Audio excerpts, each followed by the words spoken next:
بسم اللہ الرحمن الرحیم۔ ناظرین، آپ دیکھ رہے ہیں ہزارہ ایکسپریس نیوز اور میں ہوں شیر افضل گجر۔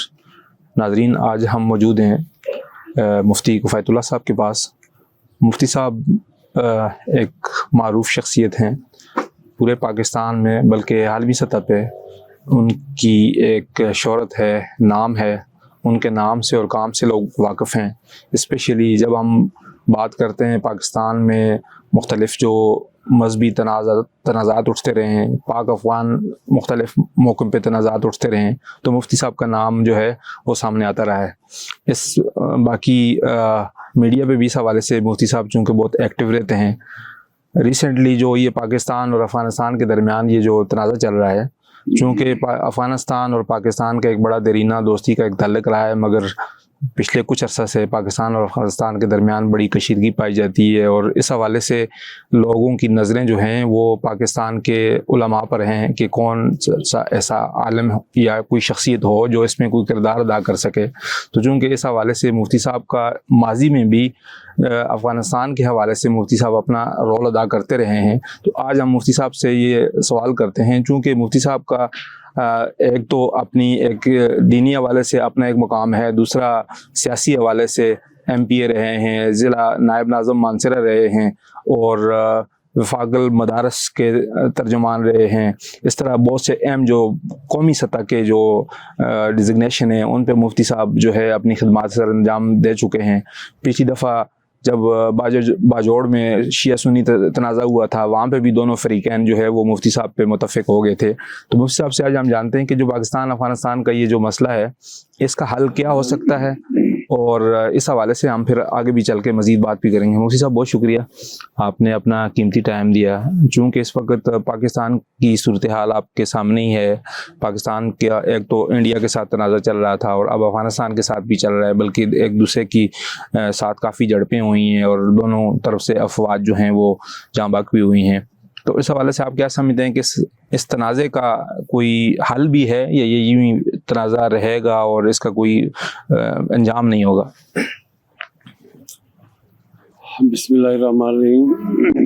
شیر افضل اور آپ کی ٹیم کا شکریہ ادا کرتا ہوں۔ شکریہ کی ایک وجہ یہ بھی ہے کہ میں عمرے کے سفر پر تھا، اور میں جب آیا تو یہاں میں نے کیسز کا سامنا کیا، تو کل الحمدللہ میری ضمانت منظور ہو گئی۔ جی۔ تو کل تک تو میں میڈیا سے بچتا رہا، جی۔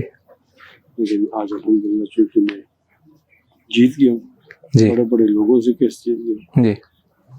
تو آج آپ اور آپ کی ٹیم پہلے لوگ ہیں جن سے میں میڈیا ٹاک کر رہا ہوں۔ Thank you. آپ کا شکریہ۔ افغانستان اور پاکستان کے درمیان جو مسائل ہیں، الحمدللہ ثم الحمدللہ میرے پاس ان کی مصالحت کا فارمولہ موجود ہے۔ صحیح۔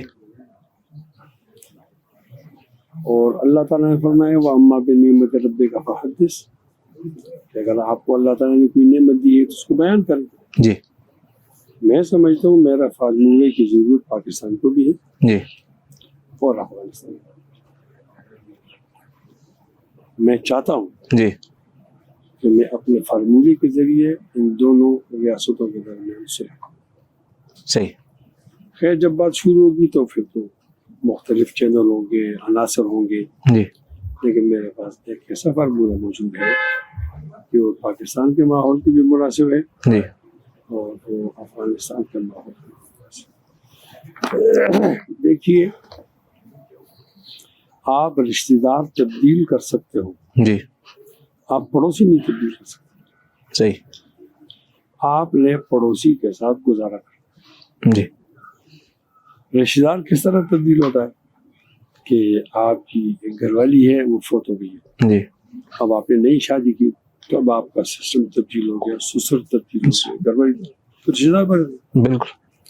لیکن پڑوسی وہ آپ تبدیل نہیں کر سکتے، جی۔ وہ یہیں رہے گا، آپ نے بھی یہاں رہنا۔ صحیح۔ آپ نے ایک دوسرے کی مسائل کو بھی سمجھنا ہے جی۔ اور حل کرنے میں مدد کرنا ہے۔ صحیح۔ تو مجھ سے پڑوسی کو جی۔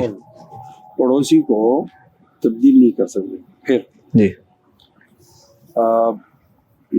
افغانستان کے ساتھ ساتھ جو انڈیا ہے جی وہ ہم سے 5 گنا یا 6 گنا بڑا ہے. جی تو ایک مستقل بارڈر ہے 1400 کلومیٹر کا، جس پر ہماری ٹینشن ہوتی ہے جی اور ہمارے فوجی جوان شہید ہوئے.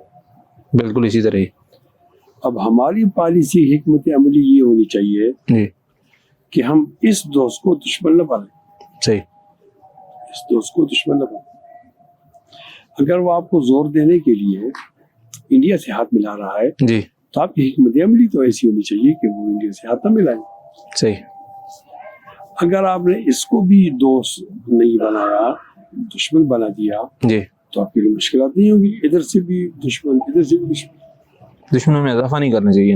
دشمنوں میں اضافہ. پھر پڑوسی کی بات کرتے جی اگر آپ نائجیریا سے لڑتے ہو، جی اگر آپ روس تو اس کی اور پوزیشن ہے، صحیح. یہ تو آپ کے پاس ہی ہے. جی اور پھر یہ بھی ہمارے حکمرانوں کو یاد رکھنا چاہیے کہ افغانستان پاکستان کا 5واں صوبہ نہیں ہے، صحیح. وہ آزاد ملک ہے بالکل اسی اور طرح. ہم نے ان کی آزادی کا خیال کرنا ہے.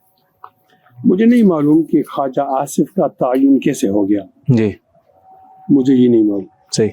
اس لیے کہ وزیر خارجہ تو ہمارا اسحاق ڈار صاحب جی معقول آدمی. جی میری رائے میں خواجہ آصف کو مذاکرات میں نہیں بٹھانا چاہیے. اس کے ٹوپی کے نیچے جگہ خالی ہے. آپ 2 ریاستوں کے درمیان صلح کرتے ہو، لے جائیں گے. دوسرا وہ وزیر دفاع ہے، یہاں پہ وزیر خارجہ کا کام ہے ظاہر ہے. لے جا کیسے؟ جی میری رائے یہ ہے کہ خواجہ آصف سے معذرت کی جائے، جی معقول لوگ آگے آئیں. جی بہرحال ہمارے پاس ایک نسخہ موجود ہے جی کہ میں انشاءاللہ دلائل کے ذریعے سے ان کو بھی قائل کر سکتا ہوں، جی ان کو بھی قائل کر سکتا ہوں. ان دونوں میں کسی ایک کی رعایت نہیں رکھنی، جی دونوں کو درمیان میں لانا. جی. اس کے لیے الحمدللہ میرے پاس فارمولہ موجود ہے. تو مجھ سے آپ اگر سمجھتے ہیں قوم کہ چاہے گی جی کہ میرے فارمولے کے ذریعے امن آئے تو انشاءاللہ اس کے لیے میں تیار ہوں. تو آپ کیا سمجھتے ہیں کہ اس وقت اس طرح کی کوئی صورتحال نکل سکتی ہے کہ دونوں فریقین آپ کے ساتھ اس حوالے سے آپ کے فارمولے پہ متفق ہوں یا آپ کو کوئی رول دیں اس میں، یعنی آپ کوئی امکانات دیکھتے ہیں؟ دیکھو پریشان تو دونوں ہیں نا، جی پریشان تو دونوں ہیں.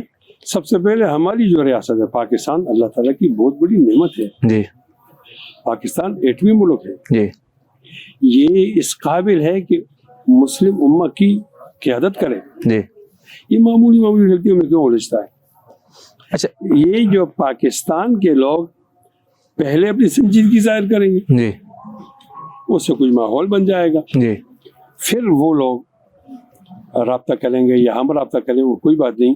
لیکن اس طرح میں سمجھتا ہوں کہ بجائے اس کے کہ ترکی جائے اور قطر جائے. مگر انہوں نے قطر میں اور مختلف مقامات پہ جو مذاکرات کیے تھے وہاں پہ بھی تو کسی ایک نقطے پہ یہ متفق نہیں ہوئے. تو آپ کے پاس ایسا کون سا فارمولہ ہے جس پہ یہ متفق ہو سکتے ہیں؟ یعنی آپ کے ساتھ دیکھو فارمولہ تو میڈیا پہ نہیں بتایا جا سکتا. جی جی. یہ تو جو عقل مند لوگ ہوتے ہیں ان کے عقل میں ایک بات آتی ہے، جی عقل اللہ تعالیٰ کا نمائندہ ہے. تو اب اس کو میڈیا پر اگر ہم نشر کریں گے تو اس کی اہمیت ختم ہو جائے گی. صحیح. بہرحال ایک شریعت ہے جی اور ایک فطرت ہے. اگر آپ شریعت کے مطابق بات کرتے ہو تو بہت اچھی بات ہے، جی.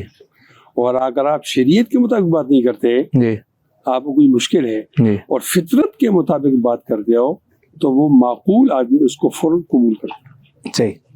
ہر ایک 2 آدمی جب ملتے ہیں جی ان کے درمیان ایک نفسیاتی معاذرہ ہوتی ہے. بالکل اسی طرح ہی ہے. یہ عقل کی بنیاد پر اس کو برابر کیا جاتا تو آپ کو یہ معقولیت دونوں طرف کہیں نظر آ رہی ہے؟ دیکھو جب میں نے صلح کے لیے آفر کی ہے تو پھر میں تبصرہ کروں گا تو پھر متنازع ہو جاؤں گا نا. جی. لیکن بہرحال معقولیت کی بنیاد پر جی ہم ان باتوں کو ختم کر سکتے ہیں. ہم مسلمان ہیں، وہ مسلمان ہیں. ایک اور بات بھی ہے جی کہ بہت عرصہ تک ہم نے افغان مہاجرین کو پالا، جی ان کی خدمت کی. جی آج اگر وہ میرا مخالف ہے جی اور انڈیا کا دوست ہے جی. تو یہ کون سی پالیسی ہے بھائی؟ اپنی پالیسی ٹھیک کرو. یہ تو آپ کی بہت بڑی ناکامی ہے. مگر وہ تو یہ کہہ رہے ہیں، ہاتھ ملایا. وہ تو یہ کہہ رہے ہیں کہ یہ کافی عرصہ سے افغانستان سے لوگ اٹھتے ہیں یہاں پہ آ کے خود کچھ بمبار جو ہے وہ دہشت گردی کرتے ہیں پولیس کو اور اس پہ نہیں جاتا، آپ نے سوال کیا تو جواب دیتا ہوں. تو کیوں ہمارا بارڈر خالی ہوتا ہے؟ بالکل موجود ہوتے ہیں لوگ. لسی پی کے سو گئے ہوئے. ایسا الزام لگاؤ جس سے کوئی معقولیت ہو. یعنی آپ یہ سمجھتے ہیں کہ اس حوالے سے ہماری اپنی کچھ کمزوری ہیں جس کی وجہ سے یہ مسائل سوال ہی غلط ہے. ایک آدمی چلتا ہے جلال آباد سے اور کندھار سے کابل سے، جی وہ کہیں سے بارڈر کراس کرے گا نا. جی ہمارا فوجی جوان تو وہاں کھڑا ہے. یہی بات آپ نے باڑ بھی لگائی ہے. یہ بات افغانستان کے طالبان کے ترجمان بھی یہی کہہ رہے ہیں. ہاں، اگر آپ طاقت کی بنیاد پہ ان کو ماریں گے جی تو آپ کبھی بھی جنگ نہیں جیت سکتے. آپ نے دلائل کی بنیاد پر اپنی بات رکھنی. جی تو میں نے پہلے بھی ریاست کی خدمت کی ہے، اگرچہ میں بہت سارے ریاستی لوگوں سے ناراض ہوں، ان کے مظالم سے ناراض ہوں. اس وقت تو آپ خود بھی ریاست کے اس پہ ہیں. اس وقت تو ایک مشکل ہے. میں یہ خدمت کرنا چاہتا ہوں اگر یہ لوگ چاہیں. اچھا مفتی صاحب، آپ نے اپنا ایک رول بتایا، اس میں تو آپ نے پہلے بھی ایک رول ادا کیا تھا جب باجوڑ میں اور جو قرم ایجنسی میں وہاں پہ سنی اور شیعہ قبائل کے درمیان تصادم تھا، تو وہاں پہ تو اخبارات میں بھی آیا، سوشل میڈیا پہ بھی آیا کہ مفتی صاحب کو دونوں جو فریقین ہیں شیعہ سنی، اگر آپ چاہے ایک سنی اس کو اس کی نمائندگی کر رہے تھے، مگر جو شیعہ قبائل تھے ہمارے سننے میں یہ آیا کہ بھائی وہ بھی آپ پہ متفق ہو گئے تھے اور اس حوالے سے کافی ساری پیش رفت بھی ہو گئی تھی. تو وہ پھر معاملہ وہاں پہ کیوں رہ گیا، آگے کیوں نہ بڑھ سکا، اس حوالے سے تھوڑا سا بتائیں گے آپ؟ ایسا نا، میں نے پہلے بات کی، اگر بات معقول ہو تو اس کو ہر ایک فریق قبول کرے گا. جی میں تو سنی تھا جی، اور میں نے اس مذاکرات کے لیے اپنا مذہب بھی تبدیل کیا. بالکل اسی طرح ہی. جب میں وہاں گیا اور میں نے دونوں طرف معقول باتیں کی جی تو ٹھیک ہے. جی تو ٹھیک ہے، کوئی آدمی آپ کو درمیانہ نہیں ملے گا، جی یا سنی ہوگا یا شیعہ ہوگا. صحیح. بات یہ ہے کہ آپ نے اگلے آدمی کو دشمن سمجھنا ہے یا اسے آپ نے صلح کر کے اس کو اپنا بنانا، یا مسئلے کا حل نکالنا ہے. مسئلے کا حل نکالنا ہے. صحیح. تو اس کے لیے پھر آپ نے اپنی عقل کو استعمال کرنا ہوگا. ہم وہاں گئے جی تو ہمارے ساتھ ایک لمبا قافلہ تھا. جی. ہمارا ہر جگہ استقبال. کس ایریا میں؟ کرم کے ایریا میں. اچھا، ایک عجیب بات بتاؤں، جی ہم سے پہلے اور ہمارے بعد کوئی بھی جرگہ کرم کی سرزمین پر نہیں جا سکتا، نہ پہلے اور نہ بعد. ہاں، یہ پہلا جرگہ ہے جی جو کرم کی سرزمین پر گیا. جی. اور جرگے ہوتے ہیں کوہاٹ، جی اور جرگے ہوتے ہیں پشاور، جی اور جرگے تو اسلام آباد میں جہاں آگ جل رہی وہاں کوئی نہیں گیا. جی. اور جب ہم جا رہے تھے تو ہمیں تھریٹ تھا کہ بھی آپ کو توڑا دیں گے. جی. تو میں نے کہا صلح کرتے ہیں، صلح اللہ تعالیٰ کا حکم ہے، نبی علیہ السلام کی سنت ہے. بالکل اسی طرح. اور اگر ہم وَإِن طَائِفَتَانِ مِنَ الْمُؤْمِنِينَ اقْتَتَلُوا فَأَصْلِحُوا بَيْنَهُمَا فَإِن بَغَتْ إِحْدَاهُمَا عَلَى الْأُخْرَى فَقَاتِلُوا الَّتِي تَبْغِي حَتَّى تَفِيءَ إِلَىٰ أَمْرِ اللَّهِ فَإِن فَاءَتْ فَأَصْلِحُوا بَيْنَهُمَا بِالْعَدْلِ وَأَقْسِطُوا إِنَّ اللَّهَ يُحِبُّ الْمُقْسِطِينَ. مسلمانوں کے دو گروہ اگر آپس میں لڑ رہے ہو جی تو انہیں صلح ہوئی، تو اللہ تعالیٰ کا حکم ہے، جی نبی علیہ السلام کی سنت ہے. جی. ہم نے کہا اس کے اندر اگر ہماری موت آتی ہے تو اس سے بڑا اعزاز اور کیا ہوگا. جی لہٰذا ہم گئے، جی گئے بھی اور آئے بھی، جی. لیکن ہمارے اوپر تو کوئی حملہ نہیں ہوا. بالکل اسی طرح. معمولی ہوا. جی. میں جس مکان میں رہتا تھا وہ سابق MNA ملک فخر زمان صاحب تھے، جی وہ میری رہائش تھی جی. صدہ میں. تو سنا ہے کہ راتوں کوئی لوگ آئے، ان نے کوئی پٹاخے مارے، لیکن ان کے جو گنمین تھے ان کو دوڑایا. یعنی ایسی شرارتیں انہوں نے کی. بہرحال کوئی ایسا بڑے پیمانے پہ کوئی بڑے پیمانے میں کچھ نہیں ہوا. ہم تمام لوگ خیریت سے گئے. اب آئے کیوں؟ اس لیے کہ ہم نے ان کو درمیان جو باتیں کی. جی. ہم گئے بڑا چناب. جی. اہل تشیع نے ہمارا اس طرح استقبال کیا جس طرح ان کا ایران سے کوئی آیت اللہ تھا. اچھا. میں تو کفایت اللہ ہوں، آیت اللہ نہیں ہوں. صحیح. لیکن انہوں نے اتنا استقبال کیا، بہت عزت دی. ہم ان کے باڑے میں جا کر میں تقریر کی. امن کا تو ہر ایک آدمی متلاشی ہے، اس کی ضرورت ہے. ہم نے ایسا کیا کہ ان دونوں کے درمیان خیالات کا تبادلہ کیا. جی. ان دونوں کے درمیان نمبرات کا تبادلہ کیا. صحیح. ان دونوں کے درمیان ناموں کا تبادلہ کیا. صحیح. اور یہ اس وقت تو پوزیشن خراب تھی، وہاں وہ مورچے بنا رہے تھے. جی. تو ہمارے جانے کے بعد ان دونوں طرف سے مورچے بن ہو گئے. جی. ایک اور بات یہ، کوئی آدمی غلطی سے اگر علاقے میں آ جائے تو یہ مار دیتے جی اور یا اس کو وہ کرتے قید گرفتار کر لیتے جی انہوں نے کہا جی ہم نہ قید کریں گے نہ ماریں گے، جی لیکن حوالے کریں گے۔ جی یہاں تک بھی طے ہوا کہ اگر تیسرا فریق آ کر حملہ کرتا ہے جی جس میں نہ سنی ہے اور نہ شیعہ ہے، جی تو ہم ایک دوسرے کو اعتماد میں لیں گے، جی جذبات میں نہیں آئیں گے۔